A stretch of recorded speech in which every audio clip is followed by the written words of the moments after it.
자, 이재명 대통령은 오늘 방일 일정을 마치고요. 미국으로 향하고 있고요. 현지 시각으로 오늘 25일 오전, 우리 시간으로 26일 새벽에 트럼프 미국 대통령과 첫 대면을 할 예정입니다. 위성락 국가안보실장이요. 일본 현지에서 관련 내용에 대해서 브리핑을 진행을 했습니다. 먼저 함께 들어보시죠. 방미를 앞두고 한미 관계, 미일 관계, 그리고 한미일 간의 협력 방향 등에 대해서도 전략적 소통을 했습니다. 두 분 간 소인수 대화에서 상당한 시간이 대미 관계 또 관세 협상 등에 할애되었습니다.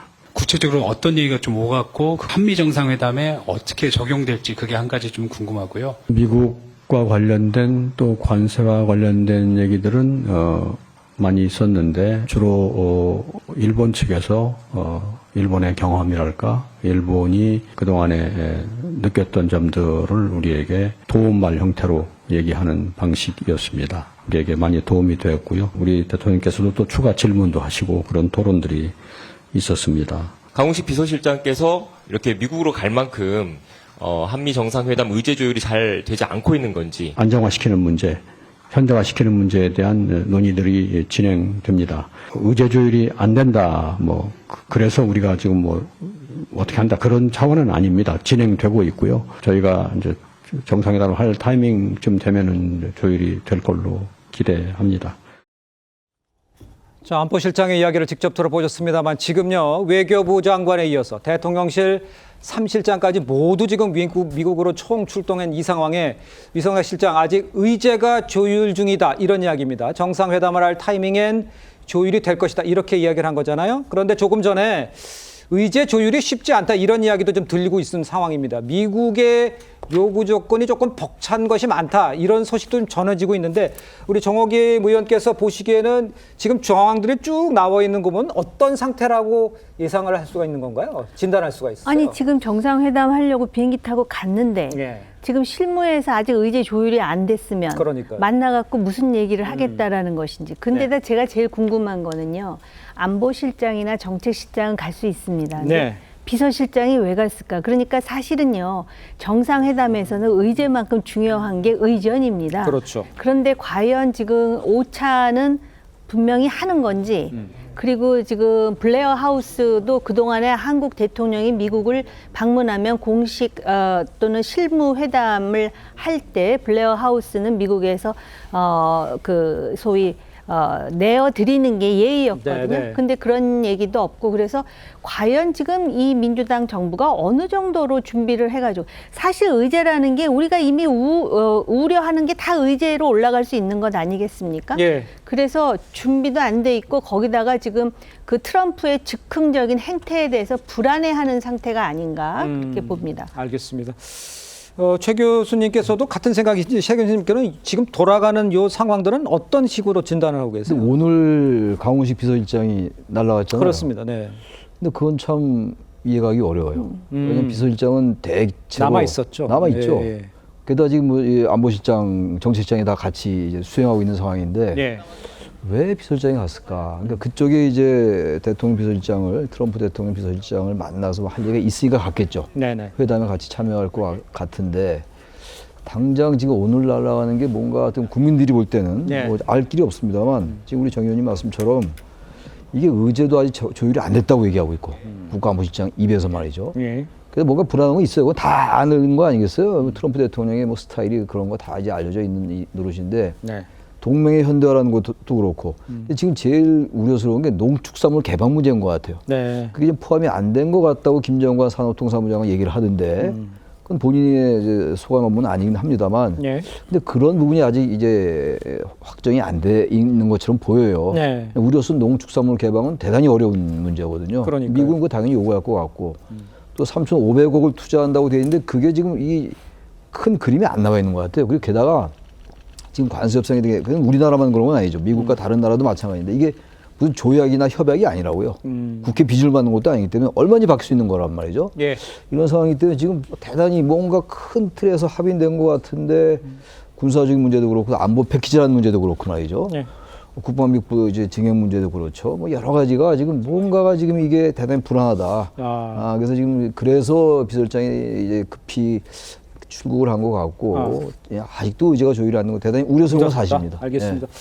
뭔가 조금 뭔가 좀 삐걱거리는 소리가 계속 들리고 있다 이런 진단을 모두 내려주신 이런 상황입니다. 일단요. 지금도 언급해 주셨습니다만 한미 관세 협상 후속 조치도 핵심 의제 중 하나인데 우리 정부 선은 긋고는 있지만 미국이 농축산물 추가 개방을 압박하고 있다는 말 나오고 있습니다. 김정관 산업부 장관 앞서서 방미길에 오르면서 관련 질문에 말을 아끼는 모습이 있었습니다. 한번 직접 보시죠. 농축산물 관련해서 혹시 협상 내용이 좀 바뀌거나 추가될 상황인 건가요? 그런 내용은 저는 잘 모르겠습니다. 가서 농축산물도 마저 그럼 매듭 짓고 오실 계획이실까요? 그런 뭐 전체적인 내용에 대해서는 저희들이 잘 살펴보고 있는 내용이라 지금 여기서 뭐라 말씀드리기가 좀 너무 이른 시점인 것 같습니다. 저렇게 얘기를 하고 이제 미국으로 떠난 거 아니에요? 근데 즉답을 회피하고 떠난 상황에서 지금 미국의 농축산물 압박 카드가 현실화되는 거 아니냐 이런 지적들 지금 곳곳에 나오고 있는데 윤기찬 부위원장께서는 이 상황은 어떻게 보신 거예요? 농축산물 다시 또 얘기가 나오는 이 부분은요? 그래서 그 산업통상자원부 장관은 아마 이 부분을 협상을 안 했을 것 같고요. 그렇습니다. 예. 통솔교섭본부장이 했을 것 같은데 어쨌든 이 부분은 백악관 대변인의 언급 때부터 논란이 됐던 부분이에요. 그런데 그때 그 기재부 장관도 단언했었거든요. 분명히 이거는 미국 측의 요구가 없었다 이렇게 단언을 했고 이에 관련돼서는 개방 요구에 응하지 않는 것을 마치 확언한 식으로 얘기를 했단 말이죠. 네. 그리고 관세 협상 관련돼서도 뭐 디테일에 천사도 있다라는 취지로 협상을 잘하고 왔다는 취지로 말씀하셨기 때문에 일단 기대해 보는데 문제는 저 부분은 사실은 좀 열려 있었던 것 같아요. 저희가 볼 때는 특히 이제 그 검역 절차는 이미 상수로 돼 있는 부분이고 특히 쌀 개방 문제하고 소고기 30개월 연령 이상 이 부분은 국민께 정치적으로 단언했으면서 미국과는 약간 협상 중이지 아니었는가 또는 설득 중이지 아니었는가라는 생각이 들어서 물론 저 부분이 미국의 요구를 저희가 거절할 수 있는 상황이 됐으면 좋겠는데 실제 그 관세 이 부분하고 저 부분하고는 약간의 제로섬 게임 비슷한 부분이 없잖아 있다고 생각이 돼서 일단 지켜보겠지만 어쨌든 그 기재부 장관 등이 단언한 식으로 막 결론이 나왔으면 좋겠다는 생각합니다. 알겠습니다. 디테일에 악마가 있다는 대신 디테일에 천사가 있을 수 있다라고 좀 낙관적으로 봤었던 것을 지금 지적을 해주신 것 같은데 일단 그 대미 투자 펀드 역시 조선업 외에는 아주 구체적으로 정해지지 않은 상황인데 트럼프 대통령이 여기에 대한 이 구체적인 계획서와 함께 또 추가 대미 투자를 요구할 가능성 이것도 지금 있다 이런 얘기 나오고 있는데 양태정 부위원장께서는 지금 물론 최선을 다해서 하려고 모두 가 있는 상황이지만 녹록치 않은 현실이라는 지적에 대해서는 어떻게 상황을 보고 계십니까? 그 트럼프 대통령이 이제 워낙 변수가 많고 즉흥적인 이제 협상 제안을 할 수도 있고 협상안을 변경할 수 있는 가능성이 있기 때문에 그래서 뭐 앞서 지적하신 것처럼 이제 대통령실의 3실장이 다 이제 미국으로 간 게 특이 사항이라고 보이고요.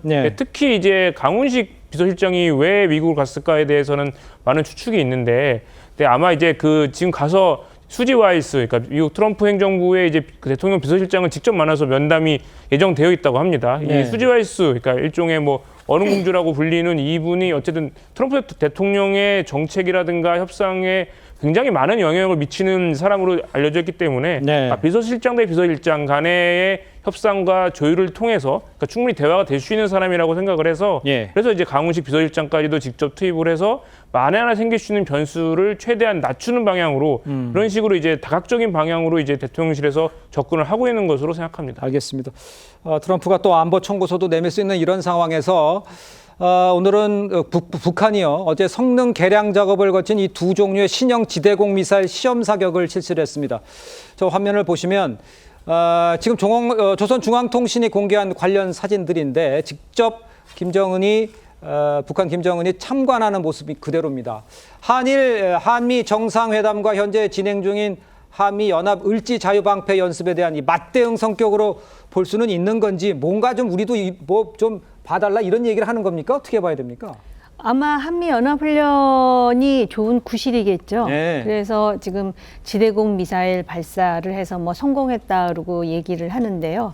그리고 이제 지금 한국의 대통령이 일본을 거쳐서 미국을 지금 방미하는 와중이기 때문에 뭔가 우리 문제에 대해서 할 예정이지 우리가 이런 존재야. 그런데 아마 상당히 그 우호적으로 관계를 설정하겠다는 생각은 별로 없는 것 같습니다. 네. 우리가 이러한 정도의 역량이 있으니까 알아서 처신해라는 그런 메시지가 아닌가 이런 생각이 들고요. 네.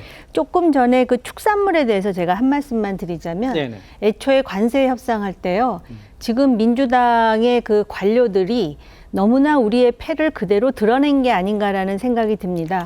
그 당시에도 혹시 미국이 소고기 월령 30개월에 대해서 압박을 가하거나 또는 쌀 수입에 대해서 압박을 가하면 어떻게 할 것인가에 대한 우려가 누가 봐도 알 수 있는 정도로, 그리고 관세 협상 끝나자마자 그 얘기 없었다라는 말부터 하지 않았습니까? 예. 그러다 보니까 우리가 미국이 지금 의제가 많다는 건 알지만은 과연 트럼프의 머릿속에 순서가 어떠한지까지 우리가 잘 모르지 않습니까? 네. 과연 중국이라든지 조선어 외에 방위비가 우선인지 국방비 지출이 우선인지 쌀 수입이 우선인지 우리 잘 모릅니다. 그런 상황에서 이게 이재명 정부의 아킬레스라는 거를 보여줬기 때문에 제가 볼 때는 분명히 예. 농축산물에 대해서 압박을 가하면서 네네. 다른 걸 확보하고자 할 것 같습니다. 다른 걸 확보하고자 할까? 다른 건 뭘 얘기하시는 겁니까? 예를 든다면은 지금 중국 있지 않습니까? 예. 그 얘기를 하지 않습니까? 인도 태평양 그 협력. 네네. 그거는 해석을 하자면은 너 중국 편이야? 미국 편이야? 여기서 확실히 하라는 얘기고요. 네네. 그다음에 이제 방위비라든지 국방비 지출을 늘리는 거는 다른 나라에도 똑같이 압박을 하는데 예. 제가 볼 때는 조선이라든지 이런 것에 더 많은 관심을 보일 것이고 거기에서 더 많은 양보를 얻을 거려고 하는데요. 근데 우리가 미국에 대해서 휘두를 수 있는 카드는 사실은 조선입니다. 마스가 참 좋았는데 너무 먼저 내준 게 아닌가 싶은 생각마저 듭니다.